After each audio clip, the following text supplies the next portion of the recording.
Welcome back.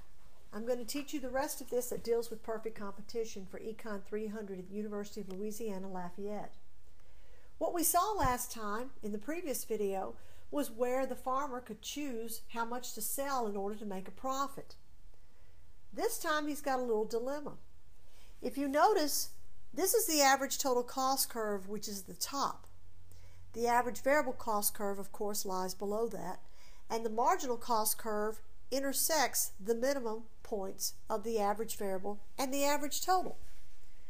We're looking at a price now which goes all the way across, and it looks like it hits the very bottom point of that average total cost curve. If you look at it, you will see that there's your ATC, there's your marginal cost, and right smack dab in the middle is where everything is taking place. Your price is equal to your average total cost at the minimum point, which is also where the marginal cost curve is intersecting. So what's the significance of this? Well, if we were to take the three-step process again, which is what we do over here, we look to see marginal cost equals marginal revenue. That's our first step. So we have determined that that would be our quantity. Okay, what our quantity is at this point is irrelevant. What our price is irrelevant. I'm just teaching the concepts.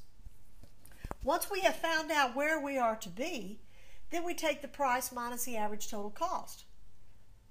In this case, the price is equal to the average total cost. So if we're talking about a profit per unit, that cannot be. This is break even. So at break even, your marginal cost equals your marginal revenue. Your price is equal to your average total cost, and there are no profits, but then again, there are no losses. Now, if our prices continue to fall, and they fall somewhere between these two minimum points, the minimum point of the average variable and the minimum point of the average total. So somewhere, if your price is in here, you're going to be looking at losses. And that makes sense, because if your price is lower than it was at break even, you're going to be losing money if you were selling. Well, what if the farmer has bills to pay? What if the farmer has to sell something to be able to pay the people that he owes money to? Should he sell if he's in a situation like this? Should he sell where the price is below the average total cost? Ideally, he wouldn't want to do that, but he can't control the market price because he is a price taker. So he may go ahead and sell even at a loss. He will sell even if the price is down here, because he'll lose money. Here's the key to success in any market.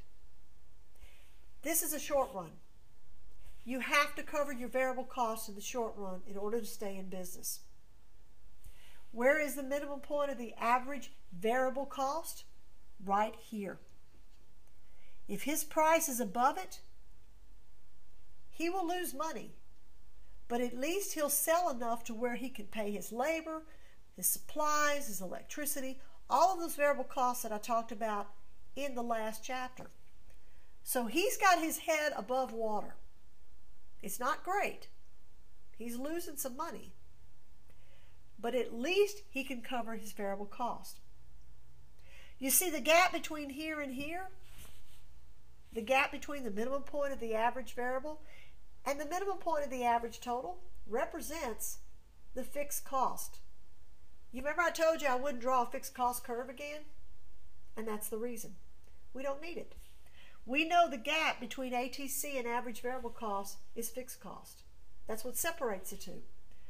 So if he's selling at something at a price in this range, what he's not able to cover are his fixed costs. In the short run, a businessman can incur losses as long as he is covering variable cost. If he has any losses, it must be restricted to only his fixed cost. So he has a gap between these 2 points where if the price fluctuates, he can still sell at a loss, not cover his property taxes or maybe his insurance premiums or whatever may be his fixed cost. He might be able to get that pushed off for a while. But as long as he can pay those variable costs, and as long as that price is at least above it, then he's going to be in business. If the price hits the minimum point, then he's just right there with the water underneath his nostrils. He's ready to go under. There's a term for this. This is called the shutdown point. If your price is equal to the average variable cost at the minimum point, that's the last straw. You don't go under. You don't go out of business. But that is the last price that you can afford to have and just barely hang on. I'll tell you more in the next video.